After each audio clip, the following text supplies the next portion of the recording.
أشرقت نفسي بنور من فؤادي حينما رددت يا رب. Di antara bentuk kasih sayang Nabi kepada para wanita, Nabi kita sallallahu alaihi wasallam berkata, "Idza ja'akum man tardawna dinahu wa khuluquhu fa'ankihu."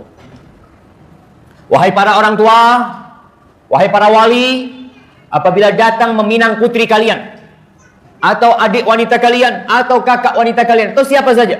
Karena ingat, wanita tidak bisa menikahkan dirinya sendiri. Dia butuh wali.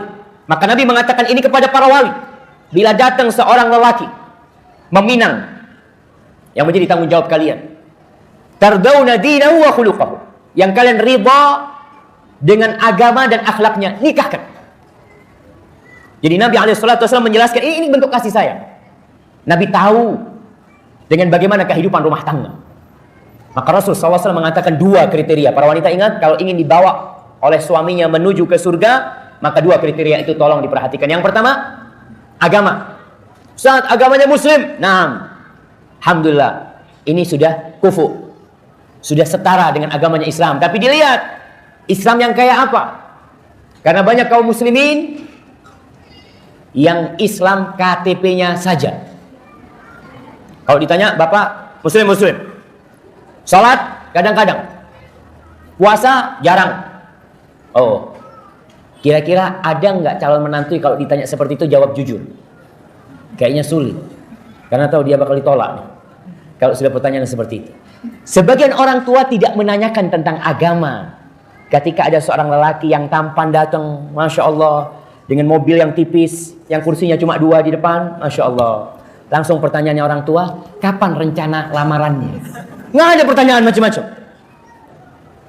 Padahal dunia ini fitnah. Orang-orang sombong karena kekayaan mereka. Mereka jadi sombong. Dengan duit, sebagian merendahkan orang lain. Makanya tidak sedikit wanita yang akhirnya seperti budak karena suaminya kaya raya. Dia tidak dihargai. Maka seharusnya yang kau tanya, kalau ada orang meminang, dia tanya, alhamdulillah. Jangan ditanya gajinya berapa. Masalah gaji terakhir nanti. Apa pertanyaan pertama? Jemaah, kira-kira pertanyaan pertama, Masya Allah, udah berapa juz hafalannya? Aduh, juz. Juz yang mana?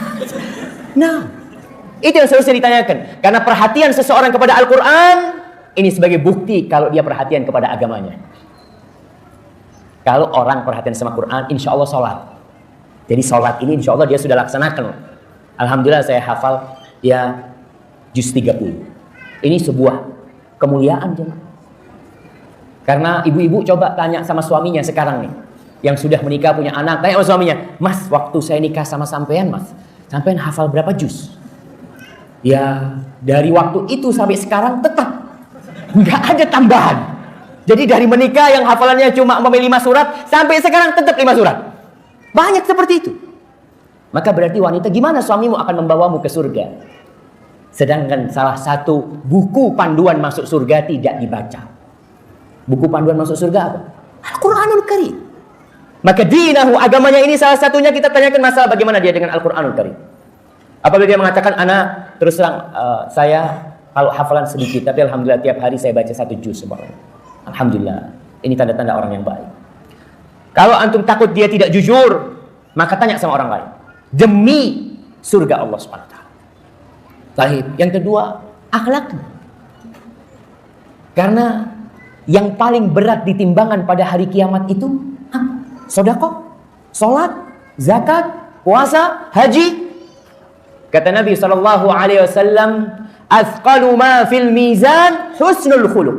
Yang paling berat ditimbangan pada hari kiamat itu adalah akhlak yang mulia.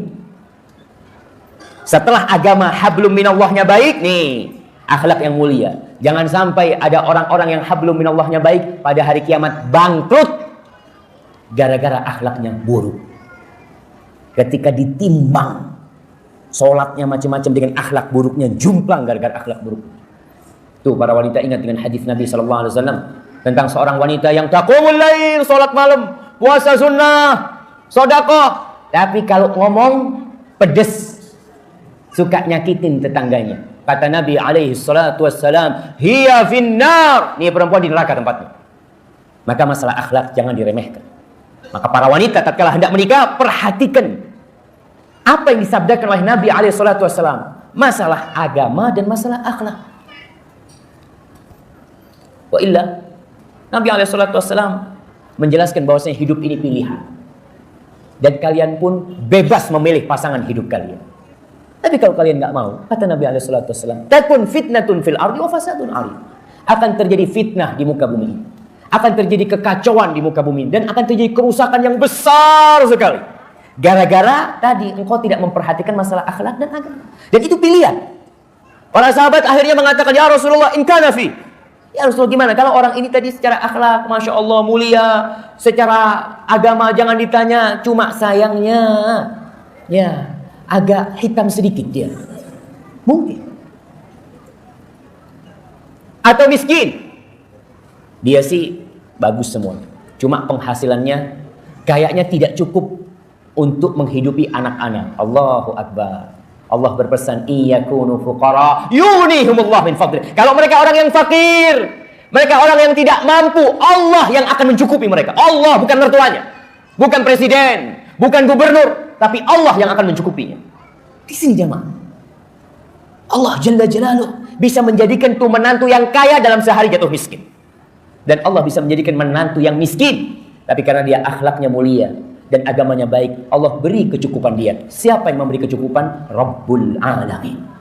Maka para sahabat ketika mengatakan in kana fi, gimana kalau dia secara itu udah baik tapi yang lainnya kurang? Nabi mengatakan, idza ja'akum man tardawna dinahu wa khuluquhu fa'ankihu. Idza ja'akum man tardawna dinahu wa khuluquhu fa'ankihu. Idza ja'akum man tardawna dinahu wa khuluquhu fa'ankihu. 3 kali beliau mengatakan, nikahkan, kawinkan tuh orang. Kawinkan tuh. Itu kadang-kala si perempuan sudah cocok, sudah nerima, tapi masalahnya di siapa? Di keluarga, di orang tua. Bagaimana caranya? Ini kita mau masuk surga ya.